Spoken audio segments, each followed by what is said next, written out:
saudara-saudara kita mendengarkan firman Tuhan hari ini di dalam 2 Timotius pasal 1 ayat yang ke-9, dan nanti saya mengajak kita membaca bagian yang kedua dalam pasalnya yang keempat ayat yang ke-5. 2 Timotius pasal 1 ayat yang ke-9 dan pasal 4 ayat yang ke-5. 2 Timotius pasal 1 ayat ke-9 dan 2 Timotius pasal 4 ayat yang ke-5. Mari kita baca bersama-sama. 1, 2, 3. Dialah yang menyelamatkan kita dan memanggil kita dengan panggilan kudus, bukan berdasarkan perbuatan kita, melainkan berdasarkan maksud dan kasih karunia-Nya sendiri yang telah dikaruniakan kepada kita dalam Kristus Yesus sebelum permulaan zaman. Bagian yang kedua, tetapi kuasailah dirimu dalam segala hal, sabarlah menderita, lakukanlah pekerjaan pemberitaan Injil, dan tunaikanlah tugas pelayanan. Tetapi kuasailah dirimu dalam segala hal, sabarlah menderita, lakukanlah pekerjaan pemberitaan Injil, dan tunaikanlah tugas pelayanan. Amin. Berbahagialah kita saudara-saudara yang sudah membaca bagian firman Tuhan ini, dan kita adalah orang yang lebih berbahagia yang percaya dan melakukan firman Tuhan. Saudara-saudara, panggilan mengandung hubungan antara dua pihak, yaitu yang memanggil dan yang dipanggil. Yang memanggil tentunya mempunyai maksud dan tujuan dia memanggil, sedangkan yang dipanggil mendengar apa yang menjadi isi panggilan itu.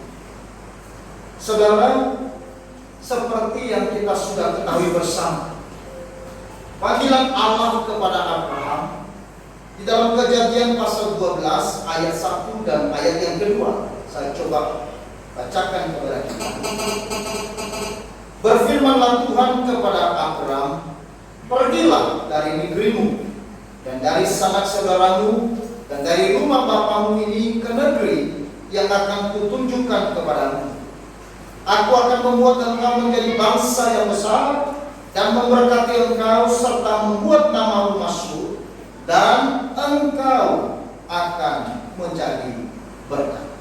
Saudara, perhatikan di sini. Apa isi panggilan Tuhan kepada Abraham? Ada dua. Yang pertama, saudara-saudara, panggilan untuk percaya, panggilan untuk beriman kepada Tuhan yang benar. Itulah sebabnya Tuhan memerintahkan kepada Abraham untuk meninggalkan Ur Kasdim sebagai tempat penyembahan berhala, dan kemudian pergi meninggalkan itu untuk dia pergi beriman, percaya kepada Tuhan yang benar. Kemudian panggilan yang kedua kepada Abraham adalah panggilan pelayanan. Di bagian akhir dikatakan, jadilah berkat. Jadi panggilan untuk percaya kepada Tuhan yang benar, dan yang kedua, panggilan pelayanan. Panggilan hidup kita adalah panggilan yang tidak saja untuk percaya dan untuk menikmati janji-janji Tuhan, tetapi panggilan untuk jadi berkat. Inilah yang dinamakan panggilan pelayanan. Panggilan pelayanan ini yang mau disampaikan oleh Rasul Paulus kepada Timotius di tengah-tengah kesedihan berat yang sedang dihadapi oleh Timotius yang muda itu di dalam pelayanannya di jemaat di Efesus. Maka di situ Paulus memberikan kekuatan, memberikan kesaksian, memberikan penghiburan kepada Timotius yang sedang menghadapi tantangan yang begitu berat di dalam jemaat Efesus saat itu. Paulus menyatakan bahwa panggilan pelayanan adalah panggilan yang istimewa. Mengapa panggilan pelayanan adalah panggilan yang istimewa?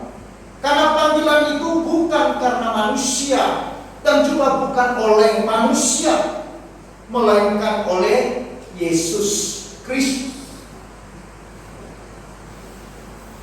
Itulah sebabnya panggilan itu menjadi istimewa, karena yang memanggil bukan manusia. Panggilan bukan bersumber dari manusia, tetapi yang memanggil Allah adalah Tuhan dan oleh Tuhan sendiri. Yang kedua dikatakan panggilan pelayanan adalah panggilan istimewa karena berdasarkan kepada kasih karunia Allah yang telah menyelamatkan dan oleh kekuatan Allah. Panggilan pelayanan ini menjadi istimewa karena panggilan itu berdasarkan kepada kasih karunia Allah, bukan berdasarkan kepada perbuatan, bukan berdasarkan kepada kemampuan seseorang, bukan berdasarkan kepada kelebihan dari seseorang. Seperti yang tadi kita menyanyikan, bukan karena kebaikan, bukan karena fasih lidah, bukan karena kekuatan, bukan karena kekayaanku engkau menarik. Panggilan pelayanan adalah panggilan yang berdasarkan kepada kasih karunia Allah yang menyelamatkan kita. Dan panggilan ini berdasarkan pada kekuatan Allah sendiri. Artinya bahwa tanpa kekuatan Allah tidak ada seorang pun yang memiliki kemampuan untuk melakukan dan menunaikan panggilan pelayanan. Tanpa kekuatan Allah yang menyertai seseorang, tidak mungkin seseorang bisa mengerjakan dan menghidupi panggilan ini di dalam kehidupan. Paulus mengatakan, hanya oleh kekuatan Allah dan oleh kasih karunia Allah yang menyelamatkanku, aku dengan berani untuk memberitakan Injil. Aku dengan berani menyaksikan Kristus dan mengerjakan pelayanan-pelayanan ini. Nasihat ini, saudara-saudara, adalah nasihat yang bertujuan supaya Timotius yang masih muda, yang belum banyak pengalaman, supaya dia tidak dipandang rendah karena usia mudanya, tetapi dia boleh bersandar kepada kasih karunia Allah. Dia boleh bergantung kepada kekuatan daripada Allah. Dasar inilah yang mendasari kita untuk melayani dengan semangat dan berkobar-kobar, tidak malu dan tidak takut untuk terus menjadi saksi Kristus di tengah-tengah dunia ini. Nah, ini yang dikatakan tadi oleh Paulus di dalam ayatnya yang ke-8. Jadi, janganlah malu bersaksi tentang Tuhan kita, dan janganlah malu karena aku, seorang hukuman karena dia, melainkan ikutlah menderita bagi Injilnya oleh kekuatan Allah. Saat itu saudara-saudara, Timotius dia mulai kehilangan kekuatan karena beban, karena tekanan yang dihadapi di jemaat di Efesus. Belum lagi saudara-saudara, ya, penyusup palsu, ajaran-ajaran palsu yang mencoba memprovokasi jemaat di Efesus, sehingga terjadi sebuah kekacauan. Jemaat-jemaat di Efesus mulai kehilangan kasih mereka. Mereka mulai kehilangan semangat mereka. Maka disitulah kemudian Timotius dia mulai berpikir, apa yang harus aku lakukan di tengah-tengah beratnya pelayanan ini. Maka itulah sebabnya Paulus kemudian mengirimkan suratnya yang kedua kepada Timotius, supaya Timotius tetap bertahan sampai pada akhir, supaya Timotius tetap kuat di dalam kuasa Tuhan, supaya Timotius tetap berkobar-kobar untuk memberitakan berita keselamatan kepada semua orang karena anugerah Tuhan. Nah, saudara-saudaraku yang terkasih dalam Tuhan, mengapa kita kita harus menunaikan tugas pelayanan kita? Ada dua alasan. Karena melayani saudara-saudara adalah respon kita atas anugerah keselamatan yang telah kita terima. Tadi ayat yang ke-9 saya baca. Dialah yang menyelamatkan kita dan yang memanggil kita dengan panggilan kudus, bukan berdasarkan perbuatan kita, melainkan berdasarkan maksud dan kasih karunia sendiri yang telah dikaruniakan kepada kita dalam Kristus Yesus sebelum perbuatan. Dialah yang menyelamatkan kita oleh kasih karunia-Nya sendiri. Maka saudara-saudara, panggilan pelayanan adalah panggilan untuk meresponi anugerah keselamatan yang telah kita terima. Itulah panggilan pelayanan.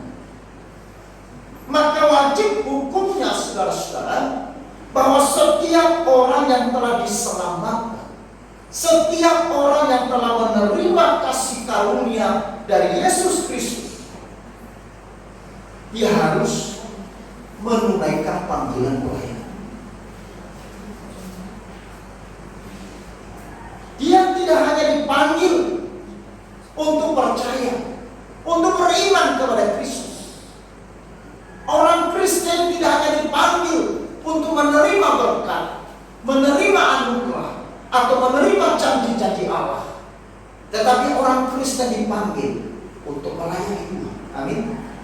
Saudara perhatikan, panggilan Allah kepada Abraham tadi adalah panggilan untuk percaya, tetapi tidak berhenti untuk percaya. Bukan juga hanya panggilan untuk menikmati janji-janji Tuhan, bukan hanya panggilan untuk menikmati berkat-berkat Tuhan, tetapi di bagian akhir dikatakan, supaya engkau menjadi berkat bagi bangsa. Artinya saudara-saudara bahwa orang Kristen dipanggil tidak berhenti terhadap panggilan kita untuk percaya kepada Kristus. Kita tidak boleh berhenti terhadap panggilan untuk menikmati anugerah, menikmati berkat. Tetapi panggilan kita adalah panggilan untuk pelayanan. Karena itu adalah respon atas anugerah keselamatan yang telah kita terima. Kemudian yang kedua, mengapa kita harus menunaikan tugas panggilan pelayanan kita? Karena melayani adalah respon ketaatan kita pada perintah Tuhan. Saya ulangi, karena melayani adalah respon ketaatan kita pada perintah Tuhan. Nah, saudara-saudaraku yang kekasih dalam Tuhan, perintah Tuhan adalah kesenangan bagi kita. Janji Tuhan adalah kesenangan bagi saudara, betul? Maka kalau kita tanya, apa yang menyenangkan hati Tuhan? Di mana letak kesenangan hati Tuhan? Pada perintahnya atau pada janjinya? Di mana sekarang? Pada perintah. Maka waktu Tuhan memberikan perintah, kemudian seseorang meresponi dengan ketaatan, ini menyenangkan Tuhan. Maka orang Kristen dipanggil untuk beriman kepada perintah, bukan hanya beriman kepada janji. Banyak orang saudara-saudara hanya mengklaim kepada janji Allah. Begitu beriman, begitu percaya, begitu dalam terhadap janji-janji Allah, kepada berkat-berkat Allah. Tetapi seberapa dalam mereka percaya kepada perintah Allah? Apa yang membuat Tuhan disenangkan oleh Abraham? Bukan karena Abraham menjadi seorang yang begitu beriman terhadap janji berkat, janji daripada Tuhan, tetapi Abraham berkenan di hati Tuhan. Abraham menyenangkan hati Tuhan karena beriman, percaya kepada perintah Tuhan.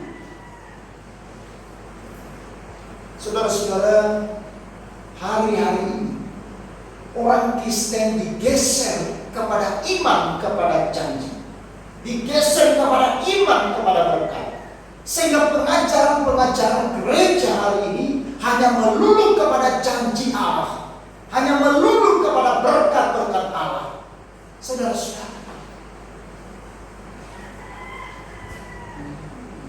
yang disenangkan pada janji bukan Tuhan, yang disenangkan adalah saudara. Maka waktu Tuhan berkata, aku akan memberkati engkau, aku akan memperkaya engkau, maka yang disenangkan siapa? Halo? Yang disenangkan siapa? Tuhan atau kita? Kita, karena kita menerima. Kita dipanggil beriman. Beriman itu memberi. Saudara, beriman itu bukan menerima. Banyak orang berkata kamu harus beriman untuk menerimanya, lalu membangun keimanan, membangun kepercayaan. Bagaimana kita menerima? Kita tumbuhkan iman kita, kita bangun iman kita dengan dalam, tapi dalam konsep untuk menerima. Saya harus percaya bulan depan Tuhan memberikan rumah 2 lantai. Saya percaya itu. Janji Allah tidak berubah. Janji Tuhan ya dan amin, ya dan amin. Rumah 2 lantai. Itu bukan iman. Itu keinginan. Apa? Keinginan, bukan iman. Saudara-saudara, hati-hati. Hari ini kita dibodohi dengan pengajaran-pengajaran yang menyimpan, yang diberitakan di mimbar. Kamu harus percaya kepada janji Tuhan. Janji Tuhan, engkau percaya atau tidak percaya, pasti digenapi, betul tidak? Waktu Tuhan berjanji bahwa nanti melalui keturunan perempuan akan ada seorang yang lahir yang akan meremukkan kepala si ular. Engkau percaya dia ada atau tidak ada? Engkau percaya bahwa melalui keturunan perempuan ini yang akan meremukkan kepala si ular, engkau menerima atau menolak? Janji itu pasti digenapi tidak? Ya. Tuhan sudah menjanjikan bahwa Mesias akan datang ribuan tahun, 700 tahun sebelum Yesus datang. Dia sudah berjanji. Waktu dia datang, diterima tidak? Halo? Diterima tidak? Ditolak. Apakah karena ditolak? Apakah karena mereka tidak percaya kepada Yesus, lalu kemudian undur janjinya, batal janjinya? Kalau manusia iya. Kalau engkau baik, aku baik. Kalau engkau tidak baik, aku juga tidak baik. Kalau engkau sesuai dengan seleraku, kita kawan. Kalau kita tidak cocok, kita bukan kawan. Itu manusia. Tapi Tuhan tidak. Maka saudara-saudara, beriman itu apa? Pada perintah Allah. Katakan beriman pada perintah Allah. Maka waktu Tuhan mengatakan kepada Abraham, anak yang engkau sudah terima, anak yang ku janjikan padamu, yang sekarang sudah lahir dan sekarang menjadi anak. Sekarang anak itu kau harus persembahkan itu. Sekarang anak itu kau bawa untuk disembelih, untuk dikorbankan. Ya. Abraham meresponi perintah Tuhan melalui ketaatan. Abraham kemudian membawa Ishak ke bukit. Itu karena apa? Karena Abraham percaya. Di dalam Roma dikatakan Abraham percaya kepada Allah yang bisa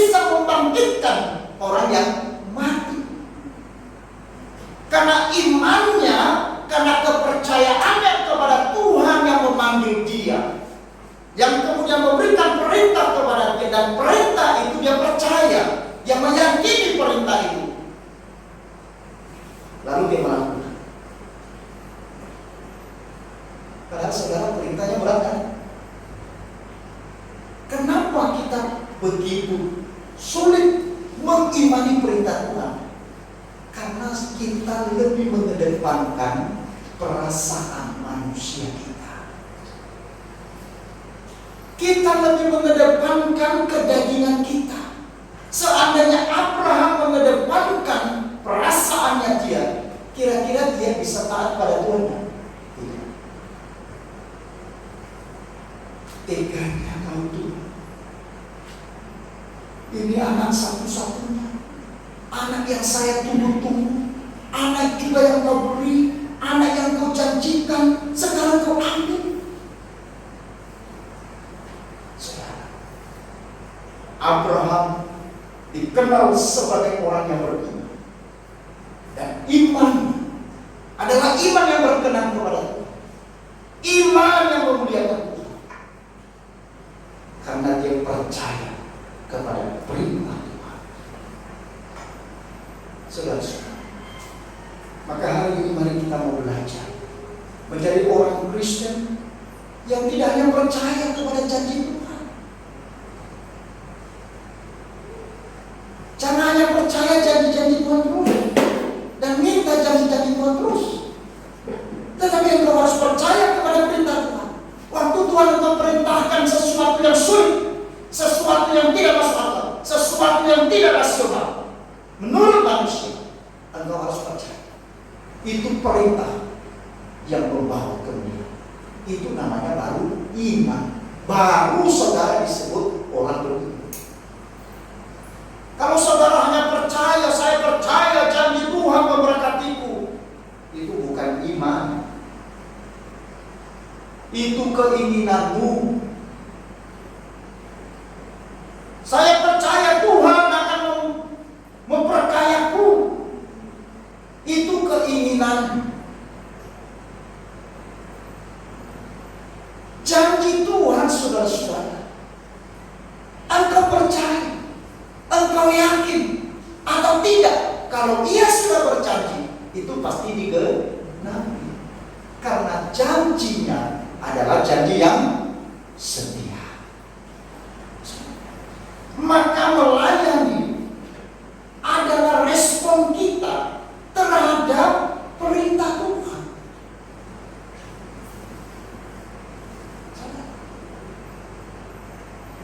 Melayani adalah respon kita terhadap perintah Tuhan. Karena perintah Tuhan mengatakan tunaikanlah tugas panggilan pelayananmu.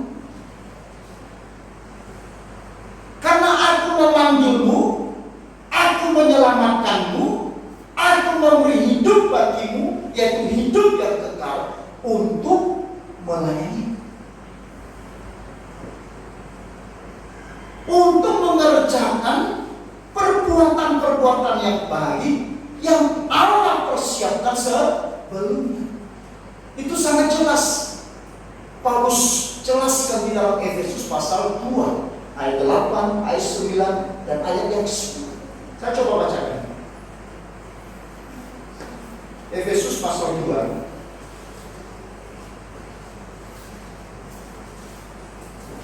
ayat 8, 9, 10. Sebab karena kasih karunia kamu diselamatkan oleh iman. Itu bukan hasil usahamu, tetapi pemberian Allah. Itu bukan hasil pekerjaanmu. Jangan ada orang yang memegahkan diri. Karena kita ini buatan Allah, diciptakan dalam Kristus Yesus untuk apa? Untuk melakukan pekerjaan baik yang dipersiapkan Allah sebelumnya. Ia mau supaya kita hidup di dalam.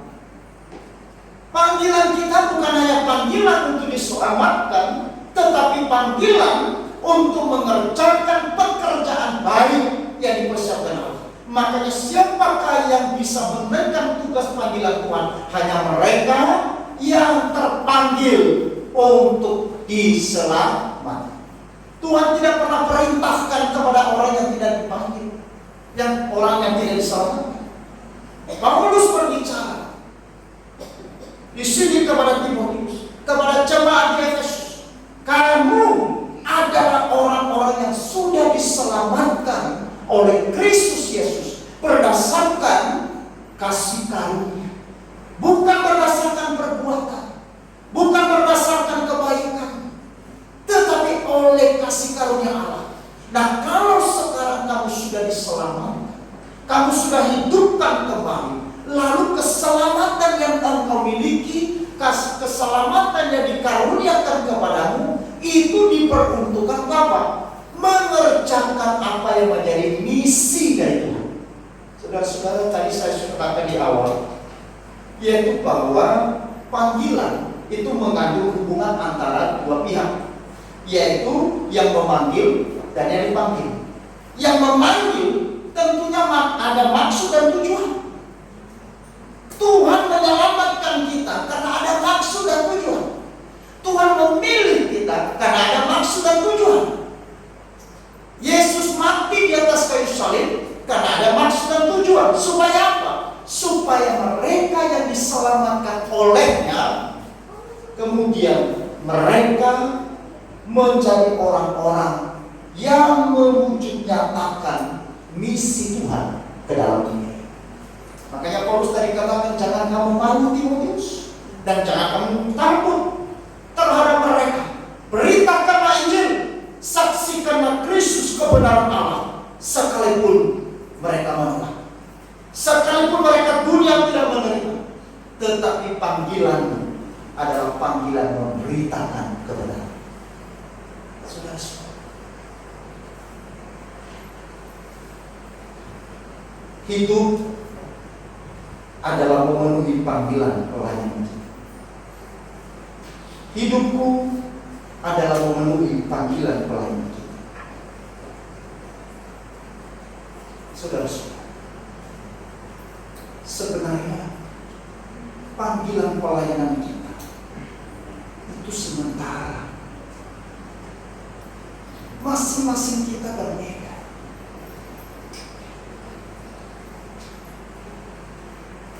Hari ini saya sangat sedih karena saya kehilangan satu orang sahabat dari saya. Yang saya anggap sahabat, dan memang banyak teman, tetapi ada juga sahabat. Nah, dia adalah sekum sinode kami di Nias. Dia adalah adik tingkat saya, tingkat di bawah saya. Namanya Pendeta Tali Butila. Dia sudah berulang-ulang kali di Bali. Bahkan waktu saya pertama sekali datang ke Bali, 2 bulan kemudian dia datang, karena libur kos. Kami juga saya ajak beberapa kali jalan-jalan di sawah-sawah. Dan selama dia di sana, dia berulang-ulang kali. Bahkan tahun yang lalu dia juga datang ke sini. Dia juga seperti adik saya. Saya bisa marah kepada dia. Dia tidak pernah menjadi bersih. Pada suatu hari dia menjadi DPR. Lalu kemudian dia telepon saya, Kak, kan dia panggil saya Kak. Saya kembali. Oke, kamu kembali. Dia bilang saya ada di hotel. Saya tunggu di hotel. Saya marah besar sekali. Apa yang saya marah? Apa tujuanmu jadi DPR? Cari uang kah? Memperkaya diri kah? Atau sedang menyatakan kebenaran? Iya, saya mau suarakan Nabi. Saya bilang jangan kamu bohong. Tahun depan kamu berhenti. Kembali kepada panggilan. Saya ingat kamu waktu tingkat 1. Kamu temui aku jemput kamu di di pelabuhan Tanjung Perak. Di atas kapal kamu berteriak, "Kamali!" Walaupun saat itu saya belum terlalu mengenal, tetapi waktu itu saya sangat senang dengan pribadimu karena engkau adalah orang yang polos dan tulus.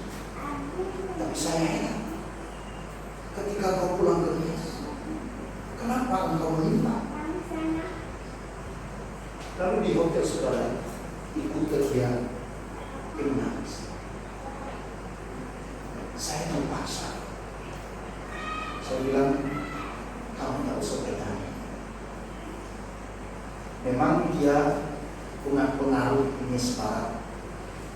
Memang dia orang pergaulannya bagus. Dia bersosial juga, sehingga desanya itu mendorong dia untuk menjadi DPR.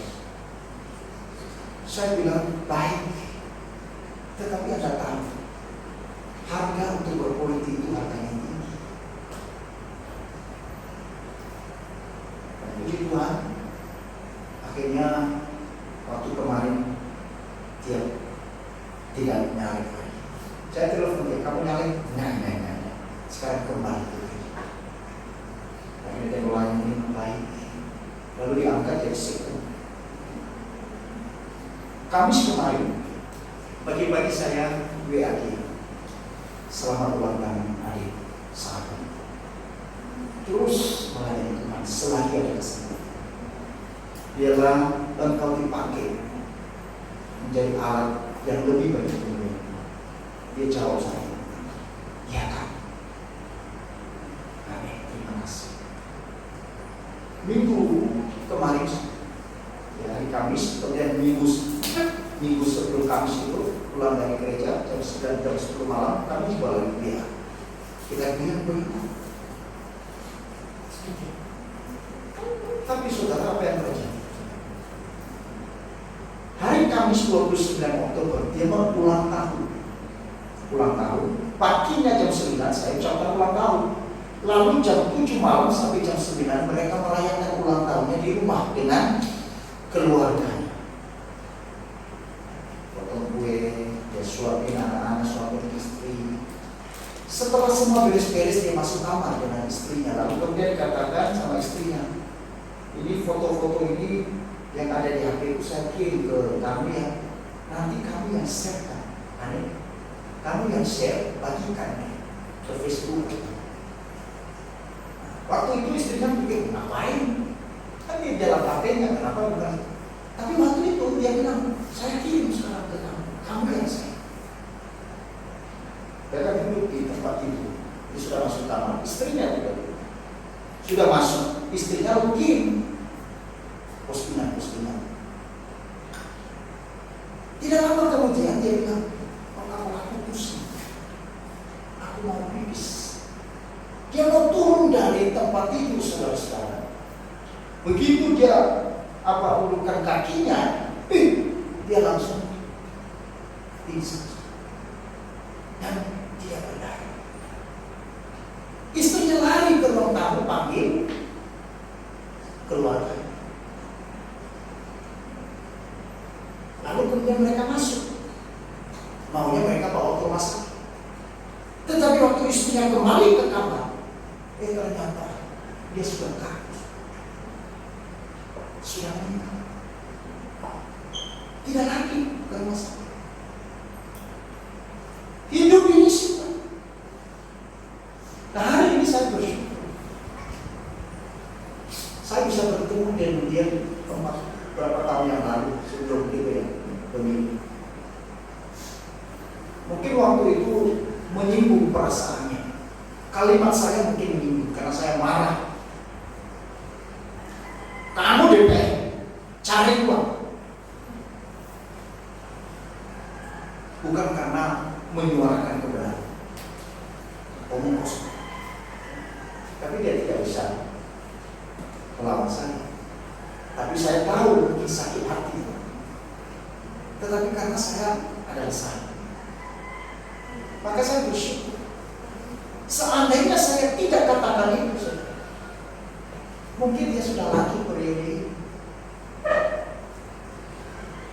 Karena dia punya masa. Itu ini singkat adanya. Singkat adanya. Pelayanan ini adalah anugerah. Maka hidup adalah dalam panggilan Allah. Bukan soal berapa lama kita hidup, tetapi bagaimana selama hidup kita menjadi berkat melalui pelayanan yang Tuhan percayakan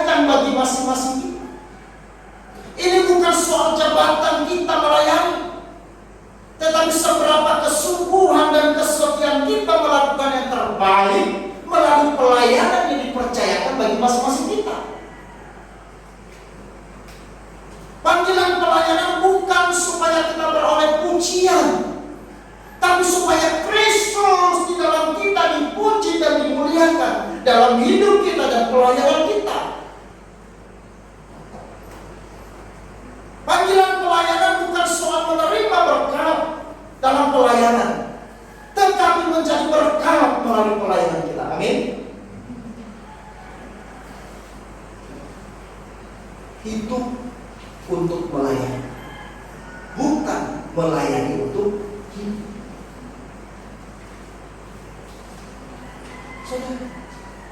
Oleh karena itu kita yang dipanggil dalam panggilan pelayanan, seperti macam apa kita melayani Tuhan saat ini? Seperti macam bola biliar, yaitu melayani karena didorong, dipaksa, dihimbau-himbau, dipuji-puji, baru melayani.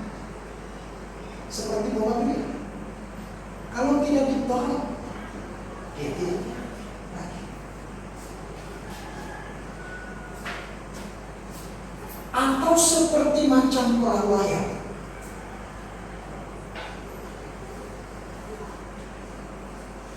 yang tergantung pada angin, tergantung kondisi.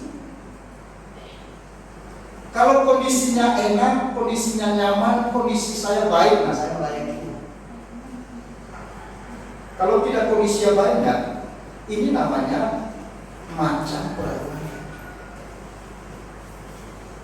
Kita ikut arus angin. Kalau teman kita melayani, barulah kita melayani.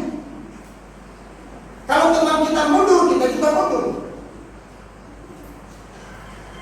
Saudara, ini macam pelayanan perahu layar.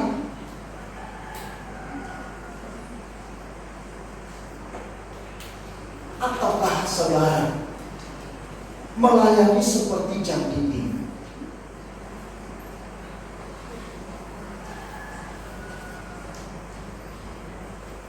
Yang tetap berdetik. Melayani seperti jam dinding itu bagaimana? Dilihat orang atau tidak, ia tetap berdetik. Betul? Dihargai orang atau tidak, ia tetap berputar. Walaupun tak seorang pun mengucapkan terima kasih, ia tetap bekerja. Setiap jam, setiap menit, bahkan setiap detik. Meski tidak dihargai, tapi yang tetap bermanfaat. Saya tidak tahu pelayan semacam apa kita melayani, tetapi ini penting, saudara. Bukan berarti asal kita melayani, tapi pelayanan kita harus pastikan bahwa kita melayani seperti jam dinding, bukan seperti bola biliar yang didorong-dorong dan dipaksa-paksa. Bukan juga seperti perahu layar yang tergantung pada kondisi angin, tergantung pada kondisi di sekitar. Tetapi aku mau seperti jam dinding, sampai Tuhan sendiri yang menghentikan detaknya, baru aku. Saudara lihat jam dinding itu di belakang, dia tetap berputar. Waktu kita ada di sini dia berputar. Nanti waktu kita keluar dari sini tidak ada orang satupun, dia berputar nggak? Waktu siang hari dia berputar nggak? Dia tetap berputar. Waktu malam hari juga dalam gelap dia berputar nggak? Dia tetap berputar. Waktu engkau diberkati Tuhan, engkau harus tetap memenuhi panggilan. Waktu engkau juga di dalam kesulitan, engkau juga tetap melayani. Waktu engkau di dalam sukacita, engkau harus tetap melayani dia. Waktu engkau di dalam duka cita sekalipun, engkau harus tetap melayani dia. Ini namanya model ini. Inilah yang mau disampaikan oleh si Paulus kepada Timotius. Dia memberikan sebuah kekuatan dan nasihat bagi Timotius supaya dia melayani tidak dipengaruhi oleh situasi dan kondisi. Memang Paulus tahu bahwa keadaan di dalam jemaat Efesus saat itu sedang dalam kondisi yang sulit, sedang di dalam kondisi yang tidak baik, ada tekanan yang besar. Nah, saudara-saudara, jangan sampai saudara-saudara di dalam pelayanan yang kita lakukan, pada akhirnya Tuhan bilang, engkau melayani tetapi bukan aku yang dipuji.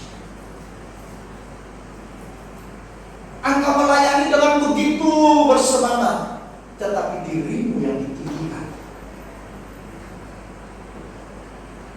bukan aku. Saudara-saudara, ini adalah nasihat untuk saudara dan sebuah saya. Karena kita semua adalah orang-orang yang melayani, maka marilah kita melayani. Karena ini adalah respon kita terhadap anugerah keselamatan kita. Marilah kita melayani, karena ini adalah respon ketaatan kita kepada perintah. Berbahagialah saudara yang hidup dalam panggilan Tuhan. Berbahagialah saudara yang terus melayani Tuhan. Kerjakanlah bagian kita dan biarkan Tuhan mengerjakan apa yang menjadi tanggung jawab bagi kita. Amin. Tuhan, terima kasih untuk firman-Mu yang menegur, yang menasihati dan mengingatkan setiap kami bahwa sesungguhnya panggilan pelayanan adalah sebuah panggilan yang istimewa. Karena panggilan ini bukan karena manusia dan juga bukan oleh seorang manusia, tetapi oleh kasih karunia Yesus Kristus bagi kami. Panggilan pelayanan ini adalah istimewa karena Tuhan yang memanggil kami di dalam dan yang mempercayakan keselamatan kekal di dalam hidup kami. Kekuatan kami di dalam melayani bukan oleh kekuatan kami sendiri, tapi dari kekuatan Allah. Mampukan kami Tuhan untuk menunaikan tugas panggilan pelayanan kami, sehingga kami menjadi umat-Mu di dalam sisa hidup kami yang sementara ini. Kami tidak tahu kapan mandat pelayanan Engkau ambil. Kami tidak tahu kapan waktunya pelayanan itu berhenti. Kami tidak tahu kapan Tuhan sudah tidak lagi mengizinkan kami melayani. Tetapi kalau Tuhan masih mempercayakannya bagi kami, mampukan kami melakukannya dengan setia, seperti kesetiaan jamu-jamu yang terus berganti, baik siang dan malam, dilihat atau tidak dilihat, dihargai atau tidak dihargai, ia tetap terus berputar. Karena itulah yang menyenangkan hati bagi kami. Memberikan firman-Mu ini bagi kami semua, ya Tuhan, dan mampukan masing-masing kami, baik hamba-Mu yang memberitakan ataupun jemaat yang mendengar. Terima kasih. Di nama Yesus